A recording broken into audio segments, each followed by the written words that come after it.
I per últim, si la llum ho permet, doncs buscarem l'últim problema, que era saber, teníem els 3 vèrtexs d'un triangle i havíem de buscar les condicions que complia perquè un punt estigués dintre d'aquest triangle i després comprovar que uns punts analíticament eren interiors, exteriors o del mateix costat dels triangles. A classe sempre, o quasi sempre, fem servir la equació contínua de la recta i ara ho faré d'una altra manera perquè us en recordeu, que era la recta punt pendent, que també fèieu a l'ESO, que és aquesta d'aquí. Doncs primer de tot hem de buscar les 3 rectes, o sigui, aquesta recta d'aquí, aquesta recta d'aquí, que serà la primera, que passa per al punt AB, després la recta que passa per al punt BC i per últim la recta que passa per al punt AC.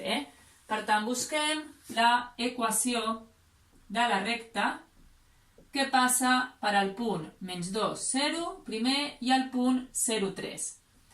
Per buscar l'equació de la recta necessito el vector, per tant fèiem el vector AB, que recordeu que era la resta de B menys A. Per tant, 0 menys -2, que és 2, 3 menys 0, 3. I ara busquem la pendent, que recordeu que era el quocient entre les coordenades de la y i de la x del vector de la recta. Per tant, la pendent és 3 partit entre 2. I ara agafo la fórmula, tenim un punt, tinc la pendent, per tant, y menys, agafo aquest punt, per tant, 0, que és la coordenada de la y, és igual a 3 mitjos, que multiplica a x menys 2, per tant, x més 2. I igual a 3 mitjos de x més 3. I fixeu-vos que d'aquesta recta, que la deixarem així, en forma explícita, podem treure aquestes dues inequacions, 3 mitjos de x més 3 i y més petit o igual que 3 mitjos de x més 3.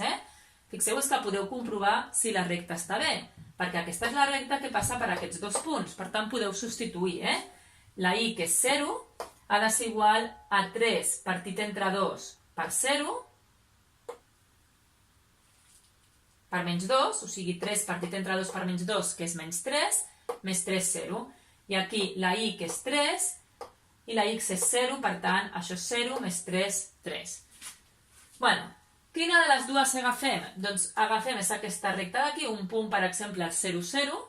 Fixeu-vos que el 0, 0 sí que està en el meu triangle, seria aquesta part és la que m'interessa, i substitueixo 0 és més gran o igual que 0 més 3? No. 0 és més petit o igual que 0 més 3? Sí. I per tant tenim la primera recta, inequació en aquest cas. La segona, és a dir, per una banda busquem l'equació i després busquem la inequació. Ara busquem l'equació de la recta que passa per B i per C. Per tant, que passa per B, que és 0, 3, i per C, que és 2 i menys 1. I farem la mateixa regla. Busquem el vector director de la recta, que és BC, C menys B. Per tant, 2 menys 0, 2, menys 1, menys 3, menys 4. I ara busquem la pendent d'aquesta recta, menys 4 entre 2, menys 2. Fixeu-vos que la pendent és negativa, És a dir, fixeu-vos que aquesta recta decreix. En canvi, la primera que hem fet creix, per tant, una pendent positiva. I ara busquem la fórmula y menys la coordenada de la y d'un punt 3 igual a la pendent, que és menys 2, per x menys 0. I per tant, tenim y igual a menys 2x més 3. Aquest 3 negatiu l'hem passat aquí positiu. I d'aquí podrien ser aquestes dues inequacions. Y més gran o igual que menys 2x més 3 o y més petit o igual que menys 2x més 3. Tenim aquesta recta, fixeu-vos que el 0, 0 forma part del meu triangle, està en aquesta banda. Substitueixo. 0 és més gran o igual que 3? No. 0 és més petit o igual que 3? Sí. I per tant tenim la segona condició.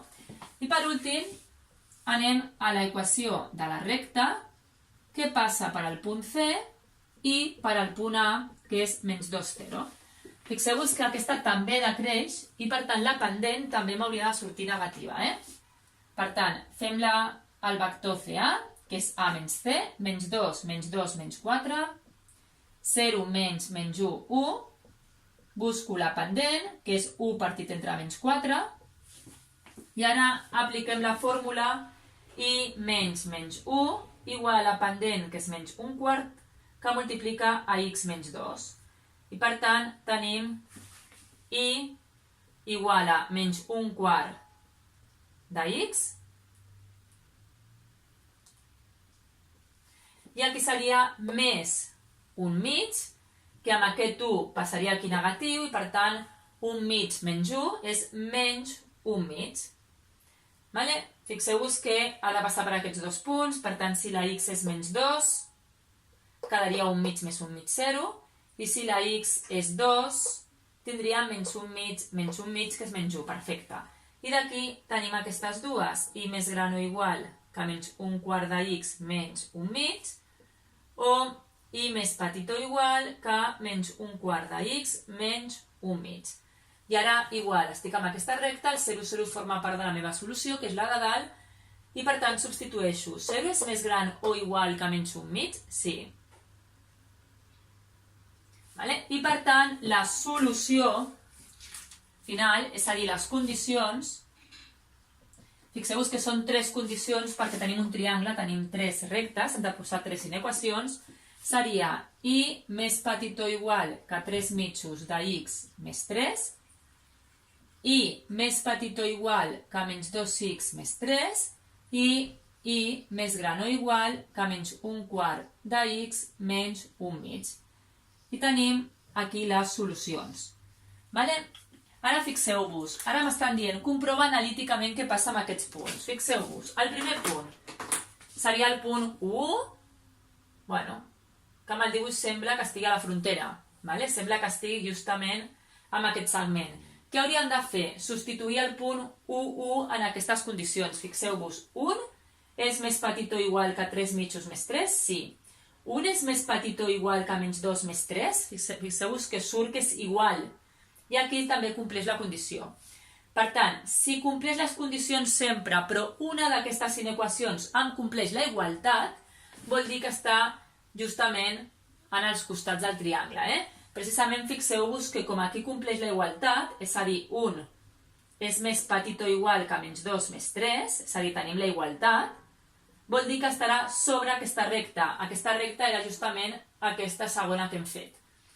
En el cas d'aquest punt, fixeu-vos, el punt menys 1 es veu clarament que està dintre. Com ho hem de justificar? Doncs substituïm aquestes coordenades del punt per la y i per la x i veureu que sempre es compleixen estrictament les 3 condicions. Estrictament vol dir que cap de les 3 sortirà una igualtat. És a dir, a l'hora de substituir, veureu que sempre és més petit, la y és més petit que tot això. I en aquest cas més gran.